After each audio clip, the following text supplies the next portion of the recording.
Tell me, have you seen any perceptible change in India apart from the traffic when you came last? Apart from the traffic. Apart from traffic. You know, it's interesting. So I guess the first time I came to India was about 11 years ago. I don't know that I have seen perceptible changes of any great magnitude.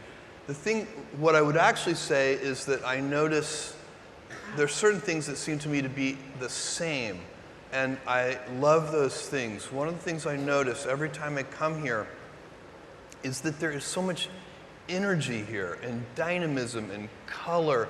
The word I would use for it is the whole place seems so full of life. And everywhere you go, every single thing you do, and the diversity of India. When I come here, I've never seen a more diverse place. Everywhere I travel in the world, nowhere more diverse than India. So the energy, self-improvement. Every time I come here, I find that the people that I talk to are focused on and interested in being better tomorrow than they are today. Everybody here seems to be focused on self-improvement. Did you think online retail would get this big? Oh, no.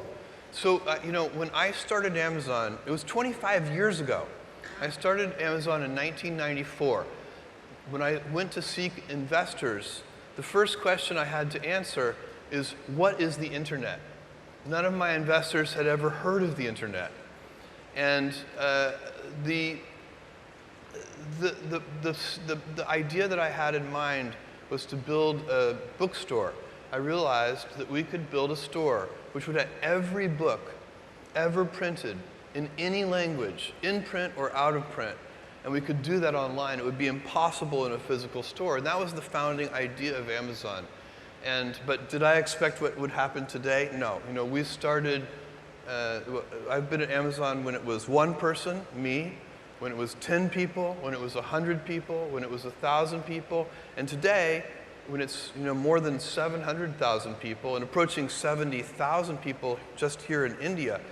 So, no, I did not predict that. And actually, I think if anybody had predicted that, they would have needed to be immediately institutionalized in a mental facility because it's not a normal thing to have happen. My dream when I started Amazon was that one day we might be able to afford a forklift.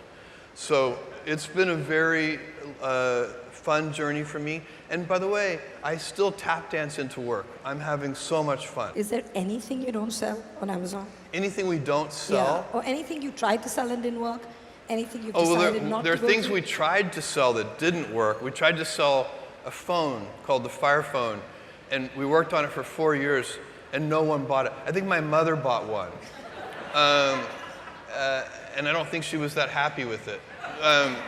But no, there are things that we deliberately don't sell. We don't sell guns. We don't sell tobacco. There are things we don't sell, but and that we make deliberate decisions about. But other than those things, we try to sell everything that anyone might want to buy, and we're trying to make it as convenient as possible for people. You know, in the early 21st century, we're all busy. Everybody in this room is busy. And if you can save people time, let them spend more time with their families and with their friends and doing the things that they really enjoy, then you're doing them a real service. Most of the people here, Jeff, are from, lots of them I see, are from the film industry. And it was very heartening when Amazon started creating original content. So we don't think of our films as just products, you know. Right. So there's a very clear demarcation, you know. Some of them think, we do a film for the creative fun of it, yeah, for the artistry of it. Yes. Oh yeah, this one is for business. We don't look down upon it, but we clearly demarcate it. Yeah. So we know, this girl, this boy, artist, we won't make the money. This one is for money. Now, you are into original content, the company's into original content in a big way. What's your stance on it? Are you still that person who says, no, I'm going to do this for the creativity, the artistry, forget the business? No, I'm doing this only for the business. Or is it a mix of both and you say, just put on lots of stuff, let someone come on the store and find whatever they want? I'm easy with that. I think this is a great question. It's actually something we debate. And I think if you look at the very best things in the world, they do both. And I think this is a golden age of television. So when you look at, you know, TV series today, the really good TV series are, in terms of quality, they're as good as the very best movies have ever been. And you're getting the best storytellers, to come do television. You're getting the best actors to now come do television. One of the great storytellers is right here. Thank you for the help. Thank you. And this is a big deal when you can get the very best people, because this is one of those businesses where the viewer is always looking for something a little fresh, and so you can never find a formula, because as soon as you find a formula, it's not fresh anymore. They're always looking for something a little new. So it really takes human ingenuity. It takes people. The storytellers have to be in touch with the zeitgeist. And what I want Amazon Studios to be all over the world, I want us to be known as the most talent-friendly studio in the world. And the reason you need to do that, thank you, is because at the end of the day, it is the talent that makes those stories. Storytelling is the oldest thing that humans do. We've been doing it for thousands and thousands of years. Long before there was written language, before there was any medium to convey it, people sat around and they told each other stories. And it's how we teach each other things. And we learn from stories. We learn from fiction. We learn from fiction because we get to live an alternate life. In that moment, you watch this and you're learning it. So it can be fun, it can be action, it can be funny, it can be comedy. But the very best things take those elements and teach a little something. There's something in there that you walk away with and you're inspired by it. And it doesn't matter if it's drama, comedy, anything, you're going to walk away with something. And there needs to be lightness. You know, you can't watch something that's just all heavy and you're like, oh my God, you know, I want to kill myself now. There also has to be that gesture. There has to be somebody who brings you out and lets you breathe a little bit. So this is so hard to do. That's why there is so many bad movies and so many bad TV shows, because it is one of the hardest things that humans do, is tell riveting, engaging, inspiring stories. But when you get it right, it's a lever that can change the world.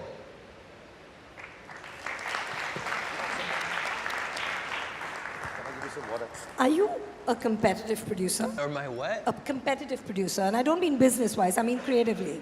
Like, would you see a film or a show on another platform, like what you described, which is brilliant, and be like, why don't I have this?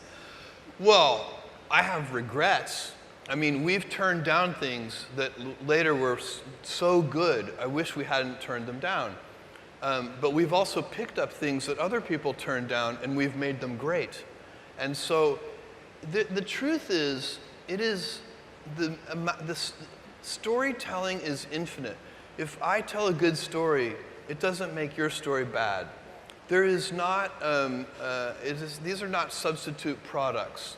You know, so it is, I don't feel like you get the best results with storytelling by trying to make sure that other people's stories are worse than your stories. This is one of those things where there can be a lot of good stories in the world. You're really competing not against others, you're competing against just the complexity of how hard it is. That's why you guys have all seen this. If you're in the entertainment business, there are movies and TV shows where you know the people involved, and every one of those people is talented. And still the final product is bad. It happens. And because there's a little bit of mystery to it. We don't know how to do it perfectly. And that's what makes it so fun. Because there is an artistic element to it. It is not science. Is there something you think is a sheer waste of time? Look, there are a lot of things that are a waste of time. You know, when you think about your life, I often tell people that I work with, if you can get, because people have very high standards for how they want their work life to be. And I said, look, if you can get your work life to be where you enjoy half of it, that is amazing. Because very few people ever achieve that.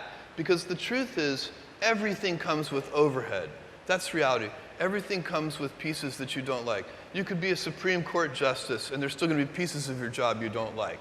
You can be a university professor, and it's still going to be, you have to go to committee meetings, and you have to do things. You know, every job comes with pieces you don't like. And we need to say, that's just how, that's part of it. And not resent those pieces, or try not to, but also try to minimize them. I tell senior executives, you should have the least stress. You know, there's this weird, I think, false idea that CEOs, I'm a CEO, there's this false idea that CEOs are under the most stress. Well, I look at that, I'm like, why? You're in charge. Why don't you delegate the stress? It's your choice. And so you have to figure out how to set up your life in such a way that you can minimize the things. And I find people don't dislike hard work. What people dislike is being out of control. Like, they can't control their life. They can't control their environment. This happens to me when I get overscheduled. I hate being overscheduled. I want some time to be able to think and free myself. We all have the same amount of time in the world. Nobody has more time than anybody else. And when you become a very successful person, one of the things, you start to get overscheduled. You have this event. You had to agree to do this. And maybe last night you were like, why did I agree to do this? I have to go on stage tomorrow. I wish I were really with my family. And, you know, or I hope maybe not this case. Let's say that you like this one. But in general, that kind of thing happens. And so you have to guard your time and try to stay a little bit flexible. So that's, for me, it's not a waste of time, but I like to have some freedom of movement rather than having every minute of every day scheduled. What is your one hot tip for somebody on the onset of their career? So a young person starting their career, I think there are probably a lot of things. Some of them are very well known and people have heard them many times. They're still true. One of those is you should always focus on, a young person should find something that they're passionate about to do. And that's not going to surprise anyone. It's a clear thing to do. It's very hard. If you don't love your work, you're never going to be great at it. I think the other thing I would suggest to any young person, even before they start their career, is to really think about their choices. Because I find young people, and when I was young, I made this mistake too. You can get very fixed on your gifts. So everybody has gifts. You know, you have gifts and you have things that you didn't get gifted. Maybe you're extremely beautiful. Maybe you're extremely good at mathematics. Maybe there are a lot of things that you can be given. But those things can confuse you because they're not the things that construct your life. It's your choices that construct your life, not your gifts. You can celebrate your gifts. Be proud of them. Be happy of them. Actually, don't be proud of them. Be celebratory of them. But you can't be proud because they're gifts. They were given to you. You didn't earn them. You can only be proud of the things you earn. And so as I got older, I started to realize I wasn't proud of my gifts. I was always good at school. School was always easy for me. And I was always proud that I was a great student. I got A's in all my classes. I was good at math, all of that. And I thought that's who I was. But it's not true. Those are the things that are gifts. What was hard for me is deciding to work hard, deciding to use my gifts in certain ways, to challenge myself, to do things that I didn't think I could do, to put myself in uncomfortable situations. We all I would say to a young person, you can choose a life of ease and comfort, or you can choose a life of service and adventure. Which one of those, when you're 90 years old, are you going to be more proud of? I want to know, Jeff, where I started from actually. Is there a job, if it wasn't Amazon, if it wasn't business related, is there something else? You started all over again at this age and stage and you took on a different profession. Would there be one that is close to your heart? I would be very curious today, if I were a young college student today, I would be very interested in biotechnology. I think biotechnology is just a fascinating arena that probably in the next 10 or 20 years, there's going to be a golden age of biotech. One of the golden ages that's happening right now before our eyes is also artificial intelligence and machine learning. So that's another arena that I would be very interested in. My backup career is I'm a very good bartender. So if all else fails, you'll see me at the local bar and I'll be making your drinks slowly, but they'll be good. If there's one thing you could have more of, what would that be? One thing I could have more of. I mean, the obvious answer is time. You know, it is time to do. I like time. I'm not efficient with my time because efficiency. There's an embedded assumption when you're being efficient, and the embedded assumption is that you know where you're going. And I like to wander because it's wandering that allows you to invent and to explore and to follow your curiosity. But wandering is very time-consuming. And so if I could have one more thing, it would just be more time. So wonderful. A big round of applause for Jeff, for Zoya. Thank you so much.